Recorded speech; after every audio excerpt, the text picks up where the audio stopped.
आपका बहुत बहुत स्वागत है। लगातार पूरा देश आपके बारे में बात कर रहा है आजकल। सीताराम, बागेश्वर धाम की जय, सनातन धर्म की जय। और आई एम नॉट बाबा, आई एम धीरेन्द्र कृष्ण शास्त्री जी। तो मैं आपको धीरेन्द्र जी कह के बुला सकता हूं? बिल्कुल, धीरेन्द्र जी, शास्त्री जी, महाराज जी, इन संबोधन से, क्योंकि ना तो दाढ़ी मूछ है ना हमने संन्यास लिया है जी। हाँ, नहीं वैसे लोग कहते हैं कि आप बहुत हैंडसम लगते हैं और आपकी उम्र भी सिर्फ 26 साल है। तो मैं शुरुआत यहीं से कर लेता हूं।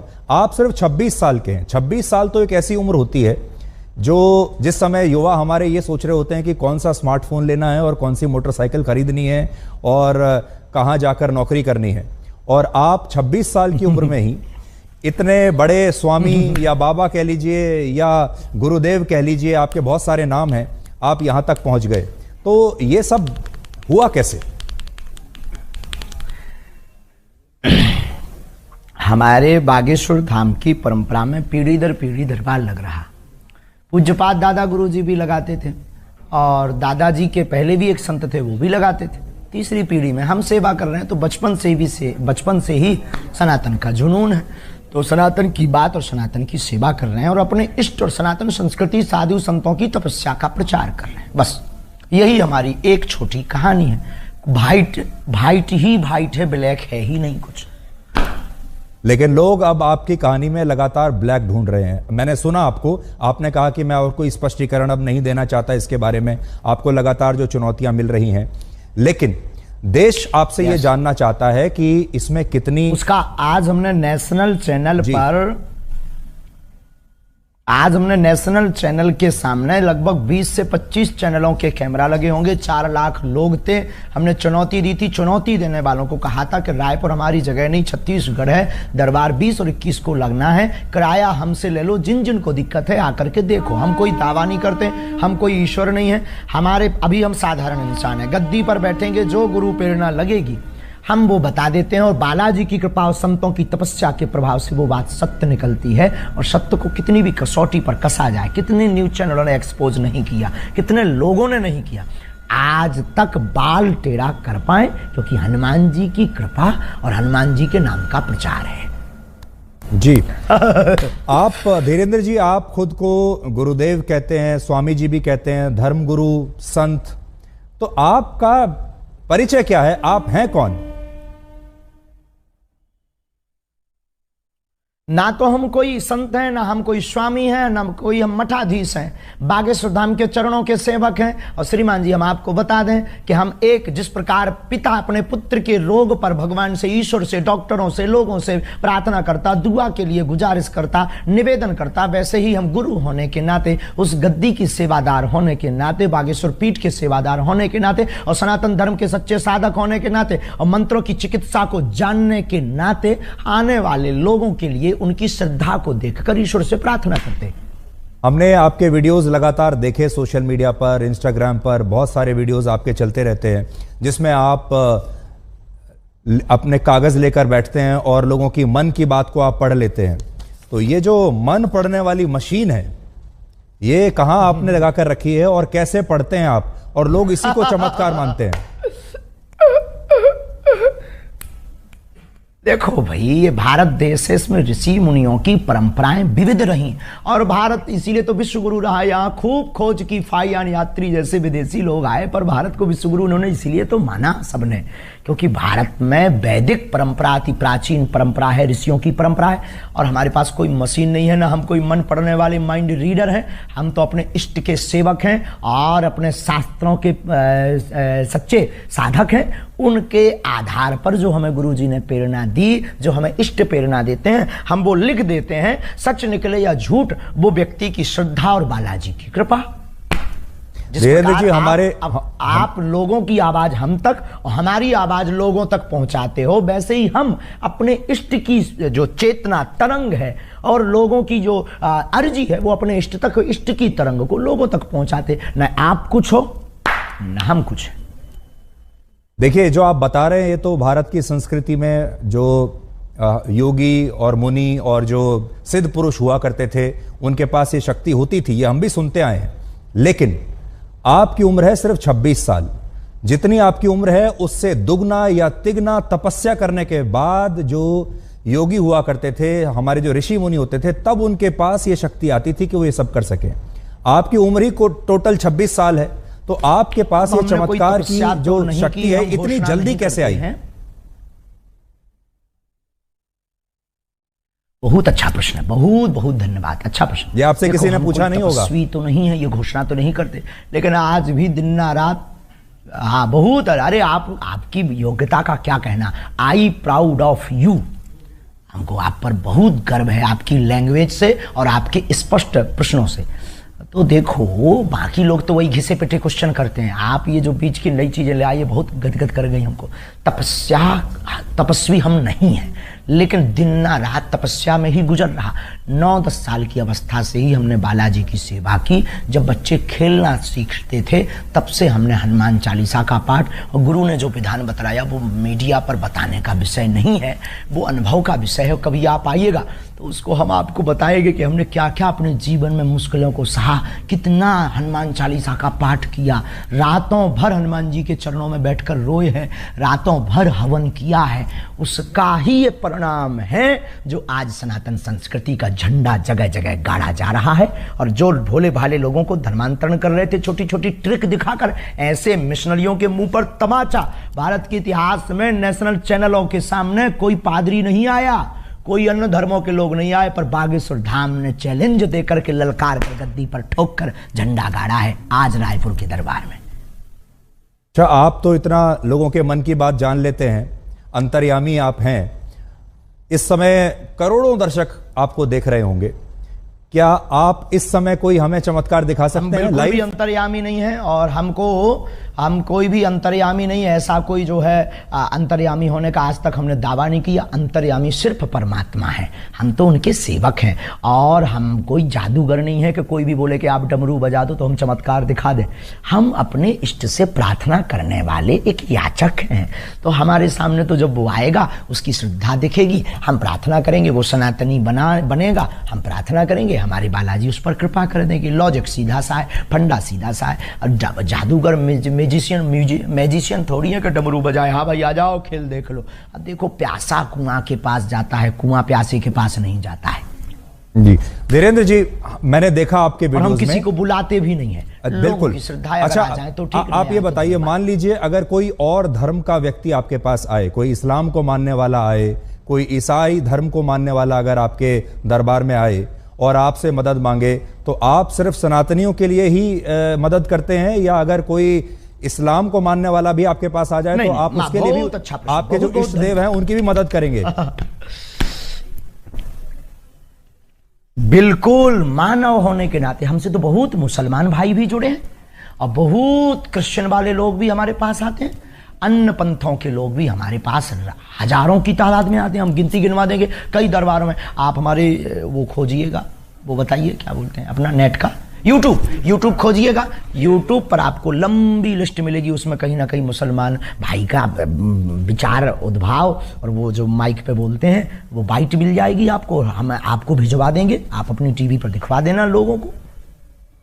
अच्छा, ये बताइए कि जब लोग आपके पास आते हैं, मैंने देखा तो ऐसा लगता है कि आप उनके अंदर बताते हैं कि इनके अंदर कोई प्रेत है, कोई भूत है, फिर वो छटपटाने लगते हैं, अजीब तरीके की आवाजें निकालने लगते हैं, कई बार वो बेहोश हो जाते हैं, एक अजीब सा दृश्य देखने को मिलता है। अभी मैं आपको तस्वीर भी अपने दर्शकों को भी मैं दिखा रहा हूं निकालकर, अगर हमारे पास वो तस्वीरें, बहुत देखिए अभी हम तस्वीर दिखा रहे हैं, लोग जो हैं वो देखिए झूम रहे हैं, कई लोग तड़प रहे हैं, अपने ही आपको एक मार रहे हैं, वाइब्रेशन हो रहा है जी। तो ये इस समय लोगों को क्या हो जाता है, ये क्या होता है? नकारात्मक और सकारात्मक ऊर्जा की लड़ाई है। हम कुछ नहीं, हम पे तो कोई प्रेत चढ़ा नहीं है। लोगों के ऊपर जो नकारात्मक ऊर्जा आती है वो जैसे ही बागेश्वर बालाजी के सामने पहुंचती है, या हनुमान चालीसा की जो चौपाई है, भूत पिशाच निकट नहीं आवे, महावीर जब नाम सुनावे। तो अगर 500 साल पहले लिखा हुआ हनुमान चालीसा गलत है तो भूत प्रेत नहीं है। और अगर आप हनुमान चालीसा को गलत मानते हो तो फिर हमें आपसे बात करने की कोई ज़रूरत नहीं है। और अगर हनुमान चालीसा को मानते हो तो उसमें ये चौपाई भी है, ये चौपाई भी है तो ये बात सत्य भी है। अब कोई शक्कर को चीनी कहे, कोई शुगर कहे, कोई खाड़ कहे, कोई मिठाई कहे, शक्कर शक्कर है, नाम कुछ भी संबोधित कर दो तो कोई नेगेटिव एनर्जी, कोई पॉजिटिव एनर्जी बोल देता है। नकारात्मक ऊर्जा सकारात्मक ऊर्जा की लड़ाई ही ये हम देहाती लोग हैं तो प्रेत बाधा बोल देते हैं। नहीं, मैं भी हनुमान चालीसा का पाठ कर रहा हूं और वर्षों से कर रहा हूं, मुझे कंठस्थ भी है, पर आपके जैसी शक्ति अभी तक मेरे पास नहीं आई है कि मैं लोगों को कोई उनका निदान कर सकूं। लेकिन आपने एक चीज नोट की, आपको अब आपको बागेश्वर धाम आना चाहिए। मैं जरूर आऊंगा, मैं जरूर आऊंगा। ये मजाक में कह रहे हैं। लेकिन धीरेन्द्र जी, आपने एक चीज नोट की कि जिस तरह से लोग आपके यहाँ ये व्यवहार करते हैं, बिहेव करते हैं, जब ये जो क्रिश्चियन मिशनरीज हैं, ईसाई लोग जो हैं, जब ये अपने यहाँ कोई कन्वर्जन कैंप लगाते हैं लोगों के लिए, वहां पर भी हमने इसी तरह का व्यवहार लोगों को देखा है। वो भी ऐसे ही इसी तरीके से झूमने लगते हैं, कुछ उनका देखिए, वो भी मैं तस्वीर दिखा रहा हूं। तो ये बताइए कि ये करना पड़ा, पूरे देश में चर्चा है जी,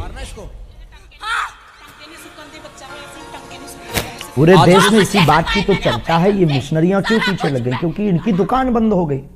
ये झूठे भोले भाले लोगों को ट्रिक दिखा करके और छोटे मोटे उपाय करके हमारे गरीबों का शोषण करते हैं, उनको धर्म परिवर्तन करवा देते हैं और अपने धर्म को बढ़ाते हैं। हमने जो घर वापसी करवाई, धर्मांतरण रोका, और हमने जब इनको दिखाया कि अपने धर्म में भी ये ताकत है, मंत्रों में, जो तुम धर्म परिवर्तन कर रहे हो नक्कटाहरो, आ जाओ वापिस, तो वो फिर हर्ष आ गए। अब उनको डर है कि ये आदमी हमारा सब मिशन फेल कर देगा, इसीलिए तो ये जो है हमारे खिलाफ षड्यंत्र स्वांग दुनियादारी। तब तो आपको ब्लैक एंड व्हाइट करना पड़ा है, उन्हीं लोगों के उपद्रव करने से पूरे देश में वो हो गया है जी। तो लेकिन ये भी ऐसे ही दिखाते हैं जैसे इंसान के अंदर कोई प्रेत, जैसे कोई इंसान के अंदर प्रेत आत्मा आ गई है, वहां पर भी हमें ऐसे ही देखने को मिल रहा है। तो क्या आपको ऐसा लगता है कि ये दोनों जगह कॉमन है, या प्रेत आत्मा जो आप निकालते हैं, भूत प्रेत, अंतर है? ये कोई सिर्फ भी पादरी बागेश्वर धाम का सामना नहीं कर पाएगा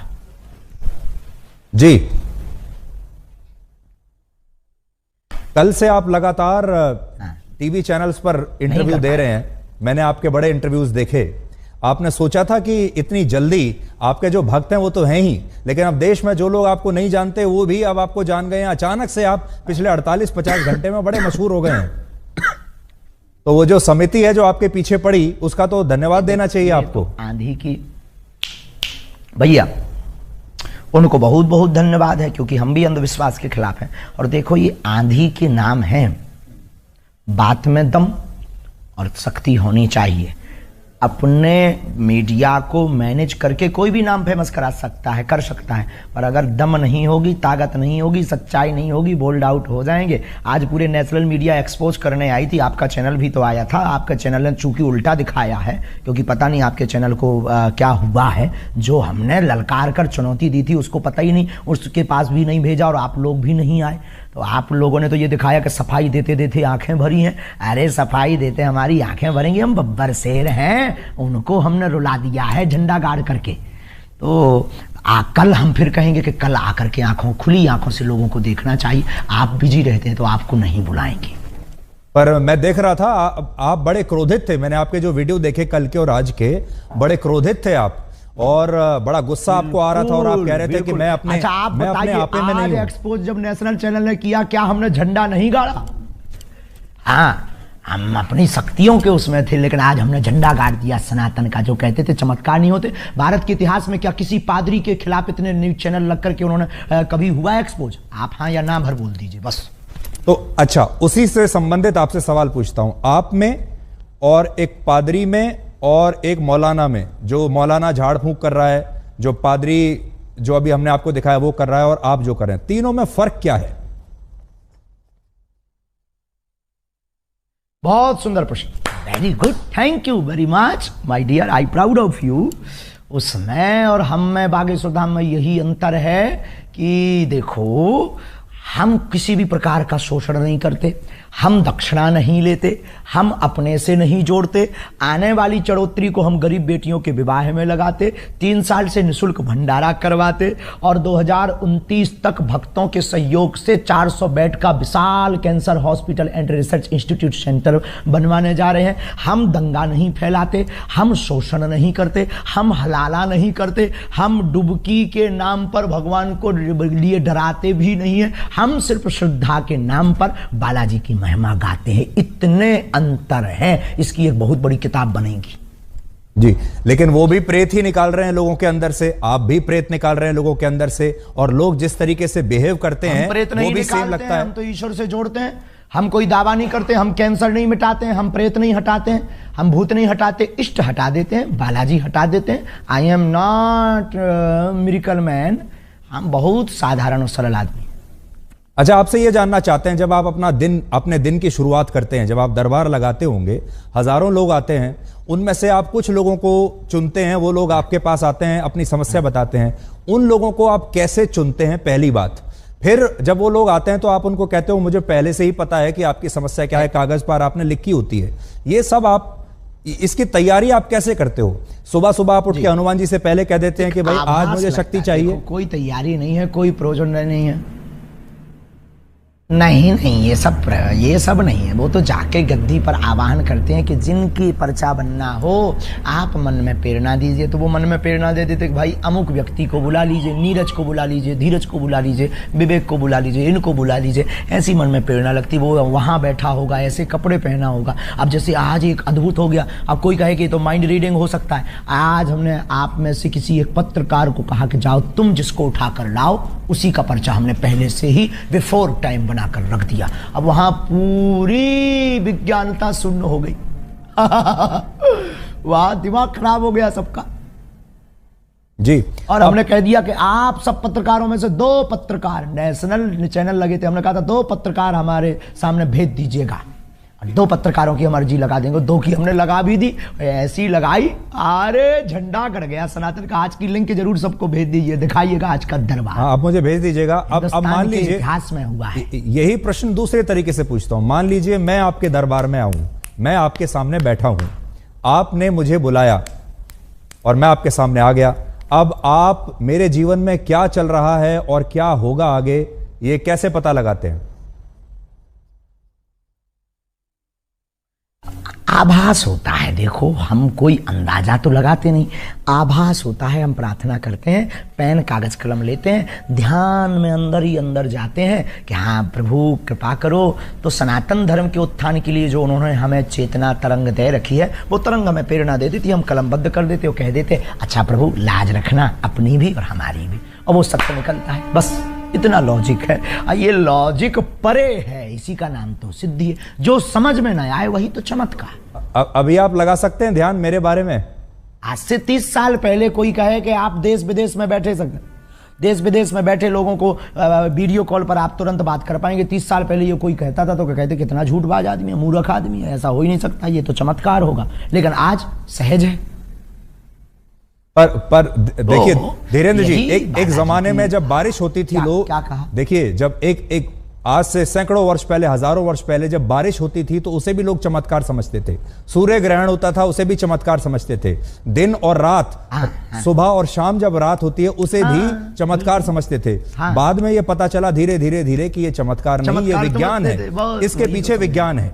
तो आपकी जो कला है, आपकी जो शक्तियां हैं, इसके पीछे क्या विज्ञान है, मनोविज्ञान है, धर्म है, आस्था है, पराविज्ञान, अंधविश्वास है, क्या है? नहीं, उसके पीछे पराविज्ञान है।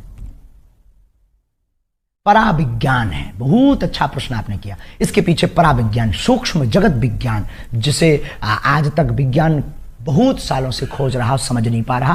और ये देखो, ऐसी बात है, इसको प्रत्यक्ष नहीं कर सकते क्योंकि अंधे को सूर नहीं दिखा सकते, गूंगे के द्वारा जो है गुड़ का खट्टा मीठा का स्वाद नहीं पता लगा सकते हैं। उसी प्रकार ये पराविज्ञान है हमारे प्यारे माय डियर जी।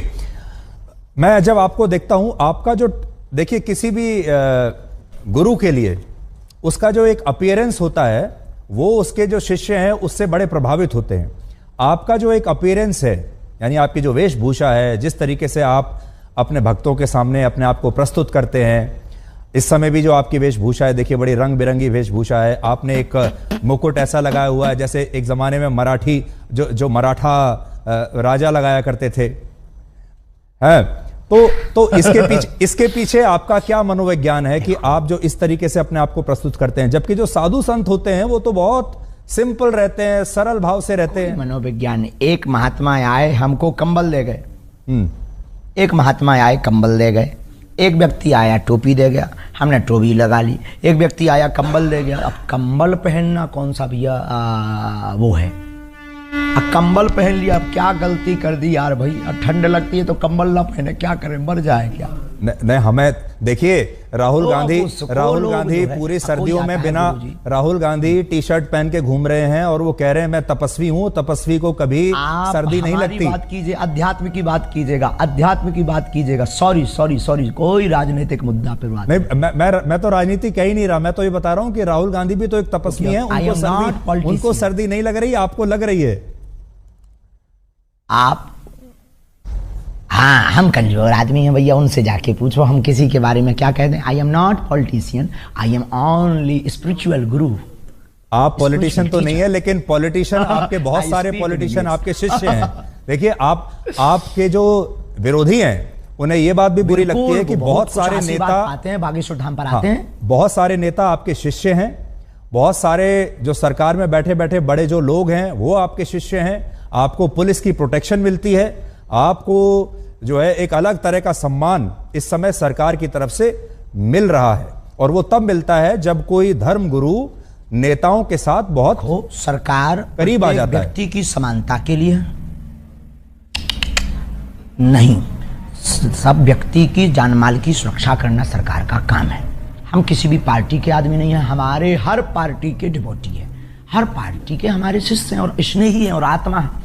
अब रही बात इसकी पुलिस की आदि की, तो ये जो मिशनरियों ने और आपके पास जो न्यूज़ें आई हैं, जो ये भ्रम फैलाया, ये जो षड्यंत्र स्वांग किए, उसके डर के कारण कहीं माहौल खराब ना हो जाए, कुछ भी हो जाएगा तो माहौल डिस्टर्ब होगा। तो एक धर्म गुरु के प्रति अपनी उन्होंने निष्ठा दिखाई है। रही बात नेताओं का चेला बनने की, धर्म से राजनीति चलती है, राजनीति से धर्म नहीं। वो बहुत सकारात्मक विचार पाते हैं, बागेश्वर धाम से आशीर्वाद पाते हैं, सन्यासी बाबा की कृपा पाते हैं। अब किसी को अगर जलन हो रही हो तो वो विदेशी नेता बना ले, उसमें क्या दिक्कत है। विदेशी नेताओं को चेला बना ले, खुद को नेता बना ले, खुद के नेताओं को डिवोटी बना ले। अगर किसी की जल रही है तो मिर्चा लगना चाहिए, इसमें क्या बुराई है माय डियर। आपको लगता है आपकी जान को खतरा है?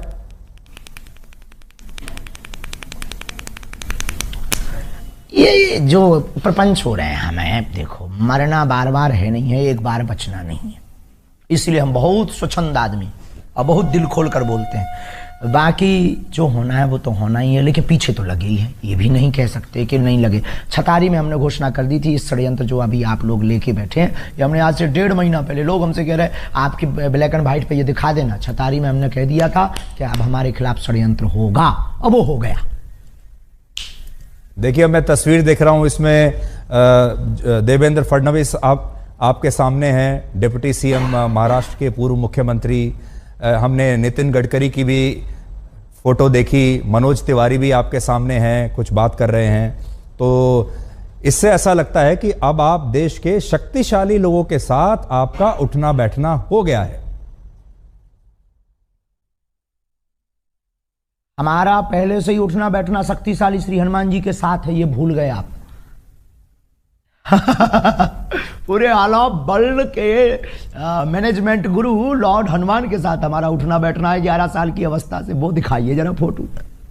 आप लोगों की समस्याओं का निदान करते हैं, पर्सनल समस्याएं जो लोगों की होती हैं, किसी की कोई बीमारी है, किसी की प्रमोशन नहीं हो रही, किसी को और कोई दिक्कत है। आपने कभी, आपको इस तरह का आभास नहीं हुआ जिससे पूरे समाज का फायदा हो सके, पूरे देश का फायदा हो सके? कभी आपको ऐसा आभास नहीं हुआ कि आप पहले से बता सके कि भाई कोविड आने वाला है, सावधान हो जाओ, कोई आतंकवादी हमला होने वाला है, वो आपको पहले से पता चल जाए?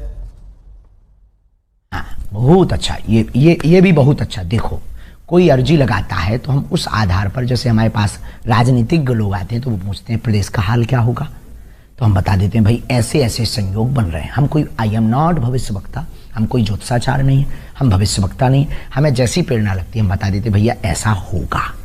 अब कोई अर्जी ना लगाए तो हमारी बात को कौन सुनने वाला है, कौन हमारी बात को इतना सुनेगा, और कौन नियम मानेगा, कौन नियम करेगा, कौन आएगा। बाकी विश्व कल्याण की मंगल कामना हम प्रतिदिन करते हैं कि ईश्वर जो होना वो तो होना ही है, पर विश्व का मंगल हो। शाहरुख खान की नई फिल्म आ रही है पठान, उसका विरोध करने के लिए आपके दरबार में किसने अर्जी लगाई थी?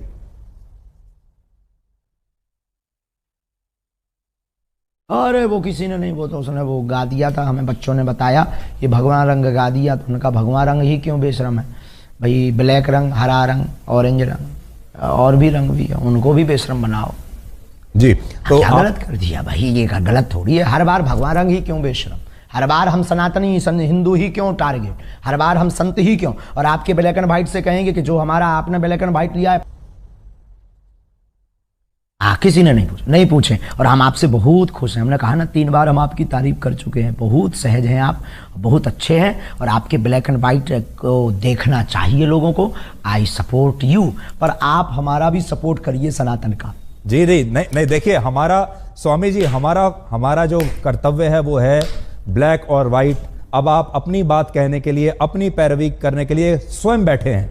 अब आप मेरे ऊपर या आज तक के ऊपर आरोप नहीं लगा सकते कि मेरी बात सही नहीं है। अब आप स्वयं अपने स्पोक्स पर्सन हैं, स्वयं अपने प्रवक्ता हैं। आज गलत किया है, आज दिन में गलत किया है, आज तक ने सत्य नहीं दिखाया है। अब देखिए, अब वो सारी चीजें अब लोगों के सामने आ जाएंगी, पर हम आपसे ये जानना चाहते हैं कि क्या एक धर्मगुरु को फिल्मों के बारे में बोलना चाहिए? दिखा दीजिए आज दिन भर की वीडियो। शाहरुख खान के बारे में बोलना चाहिए एक धर्मगुरु को? क्या आप छोटी छोटी जो सनातन के खिलाफ बोलेगा, चाहे वो फिल्में वालों हो, चाहे वो राजनेता हो, हमने शिक्षा मंत्री के खिलाफ भी बोला बिहार के, उस पर बात क्यों नहीं की?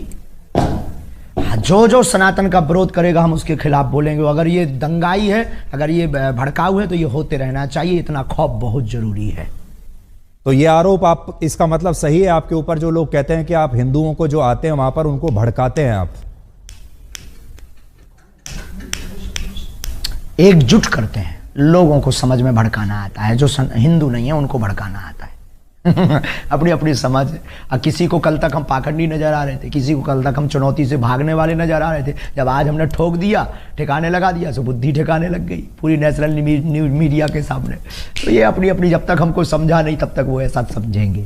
बहुत सारे लोग आपको सोशल मीडिया का स्वामी भी कहते हैं, क्योंकि अब आप YouTube पर बड़े एक्टिव हैं, Instagram पर आपके लगातार वीडियोस चलते जा रहे हैं, और ये एक नई तरह की जो है क्रांति है, जिसमें हम ये देख रहे हैं कि धर्मगुरु भी अब आश्रमों से बाहर निकलकर सोशल मीडिया पर आ गए, मोबाइल फोन पर आ गए। लोग आपको मोबाइल फोन पर देख रहे हैं। ये अपने आप हो रहा है धीरेन्द्र जी, या आपके पास कोई सोशल मीडिया टीम है जो आपको रोज वायरल करती है? एक दूसरे में विज्ञान और विज्ञान दोनों एक दूसरे से जुड़े हुए हैं। हमारी कोई टीम नहीं है। हम तो पहले दरबार लगाते थे, पहले भी कथाएं करते थे, लाइव नहीं आते थे। फिर संस्कार वालों ने आके कहा कि हम आपकी कथा को दिखाएंगे, क्योंकि आपकी कथा में, आपके दरबार में दम है और सनातन का प्रचार होगा। हमने कहा भाई अगर तुम्हें दिखाना है तो दिखा दीजिए, हमें क्या दिक्कत है, बस इतनी ही कहानी है। अब आप आए, आप बोले हमें ब्लैक एंड व्हाइट दिखाना है, अब आप भी हमारी टीम में शामिल हो। नहीं, आपने मेरी बड़ी तारीफ की। मैं भी आपको इतना तो कहूंगा कि you are a very good speaker. Thank you very much. तो अब ये बताइए, अब ये जो 2-3 दिन से आपको लेकर विवाद हुआ है, अब इसके बाद से आपको ऐसा लगता है कि ये एक तरीके से नया जीवन अब शुरू हो रहा है? निपट गया। रोज आपके टीवी पर इतने इंटरव्यूज अब आपने दिए। हमारा नया जीवन, नई क्रांति शुरू हो रही है। रोज चुनौती आएंगी, अब हमें उनकी तरफ ध्यान नहीं देना है। कितनी बार हम सत्य की कसौटी पर कसेंगे। पहले आधी हकीकत आधा फसाना आया, फिर हमारे पास में छोटे छोटे पत्रकार आए, फिर हमारे पास में कुछ तार्किक आए दिल्ली के, उन्होंने हमें एक्सपोज किया धाम पर। सबने मुंह खाई, सबने मुंह की खाई, सबने जय जयकार की। आज हमारे पास में रायपुर छत्तीसगढ़ में 20 नेशनल चैनल आए, उनके सामने भी हमने दिखा दिया कि अब आप उठा लाओ, हम खुलना चैलेंज देते हैं, ललकार कर देते हैं। और जब वो भी मुंह की खाने, उन लोगों ने भी सत्य माना। मतलब आप लोग तो, आपकी भूमिका नहीं है, आपकी भूमिका तो सत्य को दिखाने की भूमिका है। आपकी उसमें क्या गलती है? जो लोग मांगते हैं आप वो दिखाते हैं, पर कई बार वो दिखाते हैं जो मांगते भी नहीं है लोग, ये बात अलग है। लेकिन आपने भूमिका निभाई और आज हमने अपनी कसौटी पर हम खड़े उतरे। अब हमें बहुत चुनौतियों से डरना नहीं है, बहुत ज्यादा उस पर टाइम बर्बाद नहीं करना। बहुत बहुत धन्यवाद। अब हम एक सवाल, आखिरी सवाल में आपसे करेंगे। आखिरी सवाल आपसे पूछना चाहता हूँ। वाइट है। आखिरी सवाल आपसे पूछना चाहता हूँ। आपने आपने गाइड फिल्म देखी है? जी नहीं, हमने नहीं देखी। अच्छा, तो गाइड फिल्म में स्वामी जी एक गाइड फिल्म थी जिसके नायक थे देवानंद, बहुत मशहूर हीरो थे। उसमें दिखाया यह गया है कि जो उसका जो मुख्य किरदार है वो अच्छा, सूखा पड़ा हुआ है एक गांव में और वो बारिश नहीं हो पा रही है। उसके लिए वो एक आम इंसान है, लेकिन वो उसके लिए तपस्या करनी शुरू कर देता है और लोग आसपास के उसको बाबा समझने लगते हैं और लोगों को विश्वास इतना हो जाता है उस व्यक्ति के ऊपर कि वो वाकई तपस्वी बन जाता है और फिर वो अपनी जान दे देता है उसके लिए। आपको ऐसा लगता है कि आपके साथ भी ऐसा ही हुआ? आपका जो बचपन है बड़ा संघर्षों से बीता, बहुत गरीबी में आपने अपना बचपन बिताया, अभी भी आप, मैं तो ये कहूंगा कि अभी युवा ही हैं आप, और ये जो विश्वास का जो पूरा जो इकोसिस्टम है, इस पर आप बेसिकली लोगों के साथ संवाद कर रहे हैं। चाहे हनुमान जी आपके साथ हो या ना हो, लेकिन एक विश्वास जब बन जाता है लोगों का आपके ऊपर, तो फिर वो शक्ति अपने आप ही एक अलग दिशा में जाने लगती है।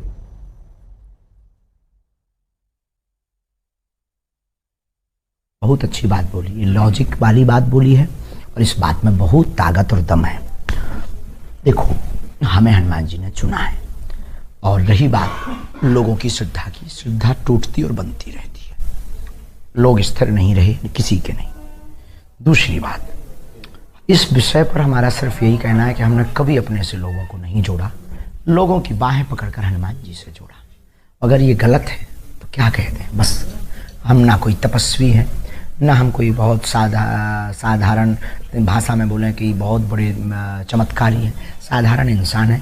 लोगों की निष्ठा ही चमत्कार है। अब आपकी बात का यही जवाब आप चाहते हैं तो बस वही जवाब हम दे देते हैं कि लोगों की श्रद्धा ही उनका चमत्कार है। बहुत बहुत धन्यवाद धीरेन जी, आपका बहुत बहुत धन्यवाद हमसे बात करने के लिए, और उम्मीद करते हैं कि आपके आलोचक जो हैं उन्हें आपके जवाब मिल गए होंगे, और बाकी देश की जनता के ऊपर छोड़ते हैं, क्योंकि जैसा मैंने आपको कहा, आप सबसे बड़े अपने प्रवक्ता तो आप स्वयं हैं। हाँ, कल फिर दरबार लगना है, आलोचकों से कह दीजिए कल और आ जाए तो ठीक है। और कल थोड़ा सा मेरे बारे में भी आप सोच के बताइएगा, अगर आप सोच सकें। मैं तो यहाँ दिल्ली में हूँ, कल दरबार में थोड़ा सोचिएगा मेरे बारे में, और मेरे बारे में कोई भविष्यवाणी हो तो बताइएगा।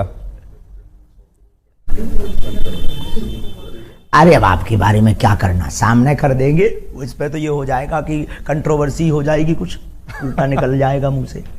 जी, तो कंट्रोवर्सी तो खैर ठीक है, विवादों की आपको आदत पड़ गई होगी अब तक तो, और इसका मतलब यह है कि आपके अगर दुश्मन बढ़ रहे हैं, इसका मतलब आपके शिष्यों की संख्या बढ़ रही है, इसलिए आपके दुश्मन भी बढ़ रहे हैं। आहा, बहुत गजब की बात, बालाजी के समर्थक बढ़ रहे हैं। धीरेन जी, बहुत बहुत शुक्रिया हमसे बात करने के लिए। Thank you very much, you are a good speaker. जय श्री राम, सनातन धर्म की जय।